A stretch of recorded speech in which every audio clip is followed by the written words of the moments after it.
బాగానే ఉందిలే.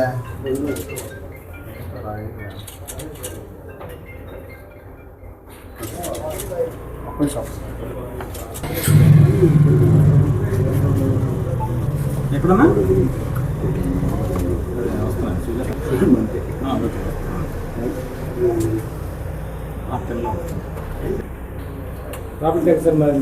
Property tax door number 5-27. నమస్కారం అండి, నా పేరు రావినుతుల రవితేజ. నేను ఇక్కడ మూర్తిశెట్టి వెంకటేశ్వర దగ్గర నుంచి నేను కొనుగోలు చేస్తున్నాను ఈ ఇల్లు. నేను దీని లీగల్ పరంగా అన్ని విధాల లాయర్ గారి దగ్గర అన్ని చూపించుకొని నేను కొనుగోలు చేస్తున్నాను. దీనికి వీళ్ళు కోర్టులో వీళ్ళు గెలిచిన డిగ్రీతో సహా వీళ్ళ దగ్గర ఉన్న లింక్ డాక్యుమెంట్తో సహా అన్ని వెరిఫికేషన్ చేసుకుని ఈ ల్యాండ్ని తీసుకున్నాను. నేను ఈ ల్యాండ్లోకి ఎటువంటి కబ్జాకు కానీ, దౌర్జన్యం కానీ, గూండాయిజం కానీ ఇలాంటి యదవ పనులు చేయడానికి నేను రాలేదండి. నేను ₹1 నాకు తక్కువకి వస్తుందనే దాని మీద నేను కొనుక్కోవడానికి వచ్చాను, తీసుకున్నాను. ఈ ల్యాండ్లోకి వచ్చి ఇల్లు క్లీన్ చేయించుకుందాని వస్తే ఇద్దరు ఆడవాళ్ళని మగ వ్యక్తులు ఇంట్లో కబ్జా చేసిన వాళ్ళందరూ కలిసి నా మీదకి పంపించి మేమేదో దౌర్జన్యం చేస్తున్నట్టు వాళ్ళకు అనుకూలంగా వీడియోలు తీసుకుంటా, వాళ్ళకు అనుకూలంగా మాట్లాడుకుంటా, మేమేదో తప్పు చేసిన వాళ్ళ విధంగా వాళ్ళు వీడియోలు తీసుకుంటా దాని దుష్ప్రచారం నిన్న వీడియోలో అన్నింటిలో గ్రూపుల్లో, కాపు సంగమించిన గ్రూపుల్లో, జనసేన గ్రూపుల్లో వీటన్నిటిలో తప్పుడుగా వదులుతున్నారు. ఆ వదులుతున్న జోకర్లు ఎవరో మనకు తెలియదు. కొనుక్కున్న వాళ్ళు ఈరోజు మేము మంచిగానే తిరుగుతున్నాం జనాల్లో. మమ్మల్ని ఈ రకంగా ఇబ్బంది పెడితే, ఈ రకంగా చేస్తే వాళ్ళకి ఏమొస్తుంది? కొనుక్కున్న వాళ్ళు అన్యాయం అయిపోవాలా? అంటే ఇప్పుడు సంఖ మీద పిల్లల్ని వేసుకొని వీడియోలు తీసుకుంటూ అరుస్తూ ఉంటే వాళ్ళ న్యాయం అయిపోతుందా? అన్యాయం న్యాయం అయిపోతుందా? మేము ఇక్కడ నిలబడి చూసుకుని మా వ్యాపారాలు మేము చేసుకుని మానుకొని ఇక్కడికి వచ్చి మేము ఏదో చేసుకుందామని వస్తుంటే మమ్మల్ని మా మాయలు ఈ విధంగా చేస్తారా? ఖచ్చితంగా ఈ వీడియో పరంగా ఎవరైతే రిలీజ్ చేసి తప్పుడుగా ప్రచారం చేశారో వాళ్ళ మీద తప్పకుండా కఠిన చర్యలు తీసుకుంటాము. డీజీపీ, ఐజీ, ఎస్పీ గారికి కంపల్సరీగా లెటర్ పెడతాము, కంప్లైంట్ ఇస్తాము. అదేవిధంగా నారా లోకేష్ గారికి, చంద్రబాబు నాయుడు గారికి, మన పవన్ కళ్యాణ్ ఉప ముఖ్యమంత్రి గారికి కూడా తప్పకుండా మేము సీఎం ఆఫీస్ కంప్లైంట్ ఇవ్వాల్సి వస్తుంది. దీనిపైన కఠిన చర్యలు తీసుకోవాలని మేము కోరుకుంటున్నాం. అదేవిధంగా సైబర్ క్రైమ్లో కూడా కంప్లైంట్ ఇస్తున్నాం. వీళ్ళు చేసిన అన్యాయం కాకుండా 2008లో రిజిస్టర్ జరిగిన ల్యాండ్ని ఇన్ని రోజులు వాళ్ళు తీసుకుంటా రానికుండా చేస్తున్నారు. మమ్మల్ని ఈ విధంగా ఇబ్బంది పెడుతున్నారు. అంటే సామాన్య కుటుంబంలో ఉన్న వాళ్ళ పరిస్థితి ఏంటి? 2008లో రిజిస్టర్ అయితే ఇప్పుడు దాకా లేదు. ఈ మధ్యలో 4 రిజిస్ట్రేషన్ జరిగాయి. వీళ్ళు అమ్ముకొని వీళ్ళ వల్ల కాక నాకేదో ₹1 తక్కువకి వస్తుందని చెప్పి నేను వస్తే నన్ను ఇబ్బంది పెడుతున్నారు.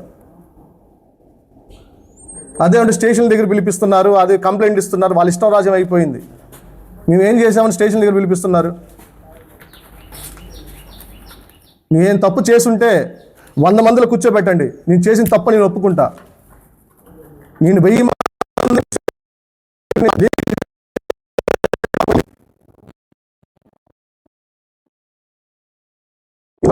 2008లో రిజిస్టర్ ఇతని పేరు మీద జరిగిన దగ్గర నుంచి 2010లో రెడ్డిస్ వాళ్ళు రిజిస్టర్ చేయించుకున్న దగ్గర నుంచి 2013లో కోర్టు వేసిన దగ్గర నుంచి 2019 దాకా కోర్టు డిగ్రీ ఇచ్చిన దగ్గర డాక్యుమెంట్ మొత్తం క్లియర్గా ఉంది. వాళ్ళ దగ్గర రెంట్లు కూడా వసూలు చేసుకోమని వచ్చింది. 2024 వీళ్ళ కొడుకులు కొనుక్కొని వీళ్ళ వల్ల కూడా కాకపోతే నాకు అమ్మారు. రవితేజ ఇదిగో ₹1 ఇట్లా వస్తుంది, నాకు ఇట్లా ఇబ్బందిగా ఉంది, నా వల్ల నాకు ఇబ్బందిగా ఉంది, నా పరిస్థితి బాగాలేదు, మీరు ఏది చేసుకుని న్యాయం చేయండి అనే దాని మీద జరిగితే నేను చూసుకుని తిన్నా, నాకు ₹1 వస్తుందని. ఈరోజు నేను తీసుకున్నది కాకుండా నన్ను మార్కెట్లో చూసే ముందర జనాల ముందర కానీ, పార్టీ పరంగా కానీ, రాజకీయం పరంగా కానీ, తిరిగే నరుగుల వ్యక్తుల్లో కానీ చాలా ఇబ్బంది పెడుతున్నారండి. దీని మీద కఠిన చర్యలు తీసుకోవాల్సిందిగా మేము కోరుతున్నాము.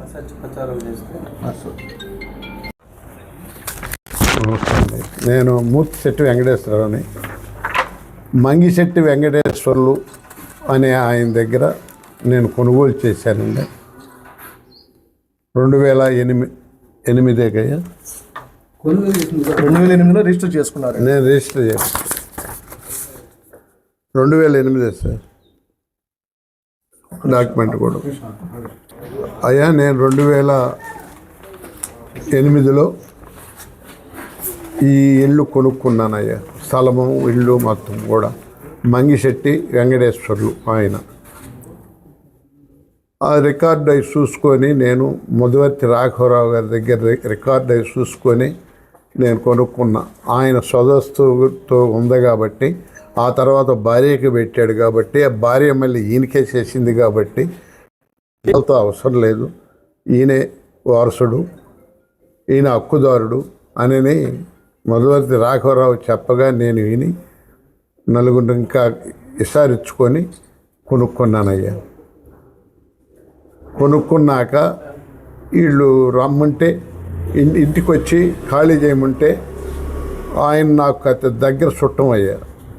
ఒక 2-3 నెలలు ఆగు అని నన్ను అన్నాడయ్యా. 2-3 నెలలు ఆగయ్యా, నేను హ్యాండ్ ఓవర్ చేస్తాను అన్నాడు.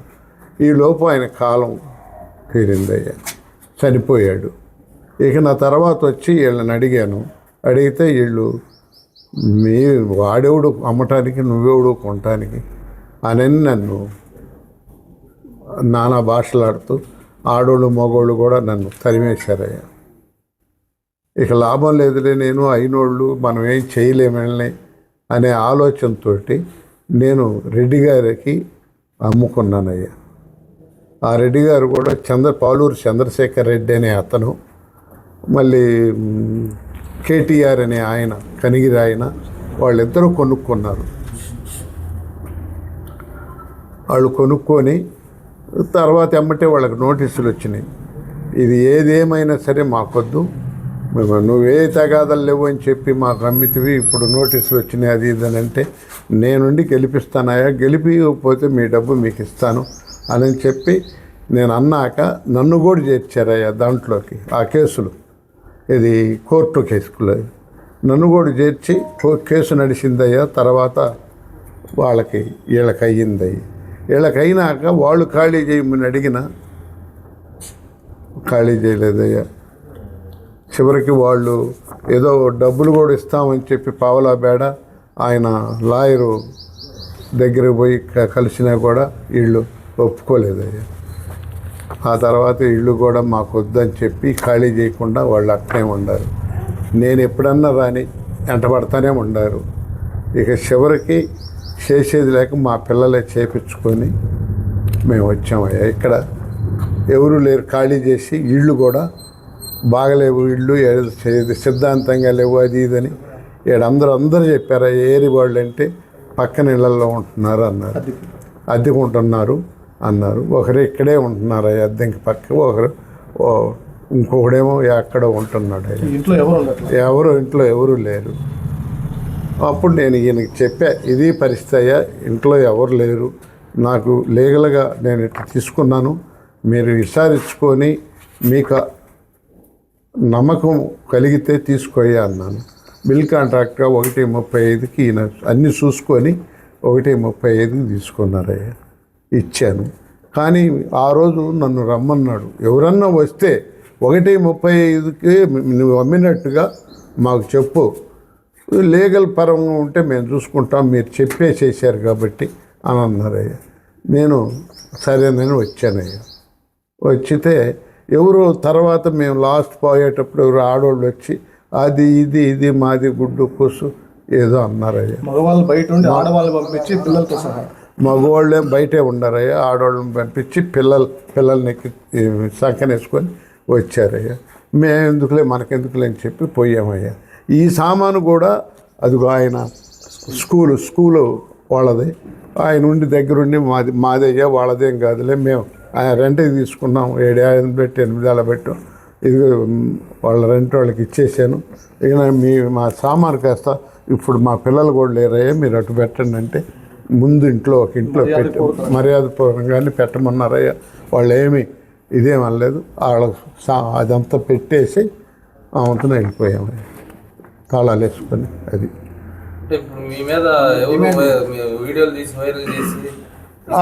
వాళ్ళేనయ్యా, ఆడవాళ్ళేనయ్యా, ఆడవాళ్ళే. సంటి అనేవాడు,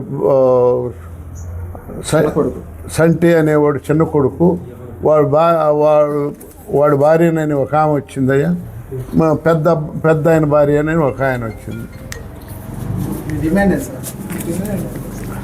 మా డిమాండ్ ఏం లేదయ్యా, మాకు డిమాండ్ మేమేమో దీన్ని మేము చేసుకోలేకపోయాం, మమ్మల్ని నమ్మి తీసుకున్నాడు కదా, అతనికి న్యాయం జరగాలనేది మా డిమాండ్ అయ్యా. అందరికీ నమస్కారం. నా పేరు రావినుతుల రవితేజ, ఒంగోలు. నేను ఫిబ్రవరి 10వ తారీఖు వెంకటేశ్వర గారి దగ్గర నుంచి నేను ల్యాండ్ కొనుగోలు చేశానండి. దీనికి వివరంగా మొత్తం నాకు డిస్ప్యూట్ ఉందని చెప్పి ముందుగానే చెప్పారు. నేను ఈ డాక్యుమెంట్స్ మొత్తం లీగల్గా మా అడ్వకేట్ గారి దగ్గర పిట్టల లక్ష్మి గారి దగ్గర నేను ఇవన్నీ చూపించుకున్నాను కూడా చెందుతుంది అని చూసుకొని నేను వీళ్ళ దగ్గర కొనుగోలు చేశాను. నేను ఇంటికి వచ్చి ఇల్లు బాగు చేయించుకొని నేను ఇంటికి వస్తే దీనిలో కబ్జా చేసుకున్న వాళ్ళు ఆడవాళ్ళని పంపించి మగవాళ్ళు బయట ఉండి ఆడవాళ్ళని పంపించి మమ్మల్ని ఇబ్బంది పరంగా పడే విధంగా వీడియోలు తీసి మేమేదో తప్పు చేసిన వాళ్ళలాగా క్రియేట్ చేశారు. ఇది కాకుండా గ్రూప్స్లో నిన్న మేమేదో చేశాము, వీళ్ళని ఇబ్బంది పెట్టాము, వీళ్ళని ఏదో దౌర్జన్యం చేశాము, నేను జనసేన నాయకుడిని చెప్పుకుంటున్నానంట, జనార్దన్ గారి అండదండలతో నేను ఇలాంటి పనులన్నీ చేస్తున్నాను అని చెప్పి తప్పుడు ప్రచారం చేశారు గ్రూప్స్లో వీటిలన్నిటిలో. వాళ్ళెవరో కూడా మనకు తెలియదు. ఇవన్నీ ఇక్కడ లోకల్లో గ్రూప్గా వీళ్ళందరూ కలిసి ఈ ఇంటి దగ్గర ఉన్న వాళ్ళు వీళ్ళు అందరూ కలిసి కూటమిగా చేశారు. వీళ్ళంతా నాకు న్యాయం జరగాల. దీని పరంగా మొత్తం 5 లింకులు ఉన్నాయండి. డాక్యుమెంట్ 2004లో ఇతని నుంచి 2008లో ఇతనికి ల్యాండ్ రిజిస్టర్ చేశాడు. చేసిన అతను చనిపోయాడు. ఇతను ల్యాండ్ పొజిషన్లోకి వస్తుంటే వాళ్ళ కొడుకులు నరుకుతాం మీరు ఎలా వస్తారనే దాని మీద వచ్చారు ముందుకి. ఇతను ఆరోగ్య స్థితి బాగాలేక అప్పుడు రాలేకపోయాడు. 2010లో వేరే వాళ్ళు రెడ్డీస్ అనేవాళ్ళు మేము కొనుక్కొని మేము చేసుకుంటామనే దాని మీద వచ్చారు. వాళ్ళ మీద కూడా కోర్టులో ఇదే విధంగా 2013లో కోర్టులో వేశారు. వీళ్ళిద్దరే కొడుకులు ఇద్దరు కాకుండా వాళ్ళ చెల్లెల చేత వీళ్ళ చేత కూడా వేయించారు, కూతుళ్ళ చేత కూడా. మా మీద కూడా వేశారు. మొత్తం 8 మంది కలిసి కోర్టులో వేయంగా 2013లో 2019లో కోర్టు డిక్లరేషన్ ఇచ్చేసింది వీళ్ళకి. అదేవిధంగా రెంట్ కూడా వీళ్ళ మీద తీసుకోండి అనే విధంగా కూడా కోర్టు డిగ్రీ ఇచ్చింది. అప్పుడు ఇంటికి వస్తే అప్పుడు ఇదే మాట దౌర్జన్యం చేసి ఇబ్బంది పెడతా నానా విధాలుగా చేశారు. 2024లో మళ్ళీ వీళ్ళ అబ్బాయి వాళ్ళ దగ్గర నుంచి ల్యాండ్ కొనుగోలు చేశారు. మాకు ఇలాంటి తలకాయ నొప్పి మాకు వద్దు, మా డబ్బులు మాకు ఇచ్చేయండి అనేది గొడవ చేసుకుంటే వీళ్ళ ల్యాండ్ వీళ్ళు తీసేసుకున్నారు.